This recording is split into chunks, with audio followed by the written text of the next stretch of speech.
जी नमस्कार। मैं किसान पुत्र नीरज।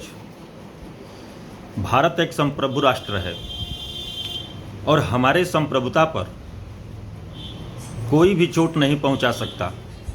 यह हम लोग आज तक यही जानते हुए आए हैं। संप्रभु का मतलब यही होता है कि वह स्वतंत्र देश जो अपने आंतरिक और बाह्य मामलों में खुद नीति निर्धारक होता है और अपना निर्णय खुद लेता है। उस पर किसी का कोई भी आरोप प्रत्यारोप नहीं होता है, न उसमें कोई अपना सहभागिता दिखा सकता है। लेकिन अमेरिका के वित्त मंत्री स्कॉट बेसेंट के द्वारा एक एक्स पे पोस्ट आता है और यह बताया जाता है कि भारत अगले 30 दिनों के लिए रूस से कच्चा तेल खरीद सकता है। उसकी रिफाइनरी कंपनियां जो हैं वहाँ से तेल खरीदें। कितनी शर्म की बात है कि इजराइल, अमेरिका और ईरान का युद्ध चल रहा है। पूरे विश्व पर तेल का संकट छाया हुआ है और हम अमेरिका के आदेश का पालन करने के लिए बेचैन पड़े हुए हैं। और सबसे दुर्भाग्य की बात है, शर्मनाक करने वाली बात है कि हमारे देश की सरकार, खास तौर से आदरणीय मोदी जी, इस पर चुप हैं।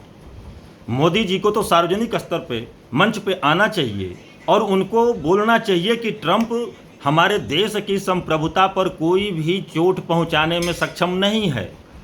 लेकिन वो चुप हैं, नहीं आ रहे हैं और विपक्ष आक्रामक रुख अपना रहा है। वाकई अपनाना भी चाहिए, क्योंकि विपक्ष का काम ही होता है सरकार की गलत नीतियों का जनता के हित में विरोध करना। वह काम सरकार का होता है, सुनती है नहीं सुनती है, लेकिन राष्ट्रवाद जो होता है जनता के अंदर जग कर आना चाहिए और जनता सरकार से सवाल पूछे कि आखिरकार हमारे देश की नीतियों का निर्धारक अमेरिका कब से है और क्यों है। इजराइल और अमेरिका का युद्ध ईरान से हो रहा है। ईरान हमारा मित्र राष्ट्र रहा है, उस पर कई दिनों के बाद शोक संवेदना व्यक्त किया जा रहा है और हमारे विदेश मंत्री जयशंकर के द्वारा वहां पर वार्ता करी जा रही है। कई जब चारों तरफ से विश्व स्तर से आवाज़ उठने लगी तब। लेकिन आश्चर्यजनक घटना यही घटी कि अमेरिका का वित्त मंत्री कहता है भारत को कि आप कच्चा तेल रूस से ले सकते हो। हरमुज स्ट्रेट जो है ईरान ने बंद कर दिया है। हरमुज स्ट्रेट मतलब हरमुज जलडमरू मध्य है, वहाँ पर ओमान और ईरान के बीच में एक सकरा पानी का रास्ता है, जिससे कि लगभग 50% तेल उसी रास्ते से जहाज़ से आता है। और ईरान ने बोल दिया है कि अमेरिका हो, यूरोप हो, इजराइल हो, खाड़ी के देश हों या वो देश जो अमेरिका और इजराइल का पक्ष ले रहे हैं, उनकी जहाज़ को हम नहीं जाने देंगे। इससे दिक्कत हो रहा है। अब वही बात यहाँ पर आकर फंसती है कि देश की सरकार चुप क्यों है। हमारे आदरणीय मोदी जी इस पर जवाब क्यों नहीं दे रहे हैं।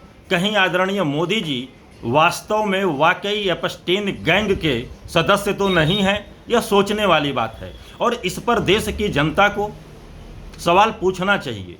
विपक्ष कहीं ना कहीं नाकाम अगर हो रहा है, उसका क्रिया का प्रतिक्रिया सरकार की तरफ से नहीं मिल रहा है, तो विपक्ष की भूमिका जागरूक लोगों और जनता को निभाना होगा। नहीं तो हमारे देश की संप्रभुता पर चोट ऐसे ही अमेरिका पहुंचाता रहेगा जैसे कि हम उसके गुलाम हैं। हम गुलाम कतई किसी के नहीं हैं। भारत वाकई आज उस परिस्थिति में है कि विश्व के किसी भी देश से टकराने की क्षमता रखता है।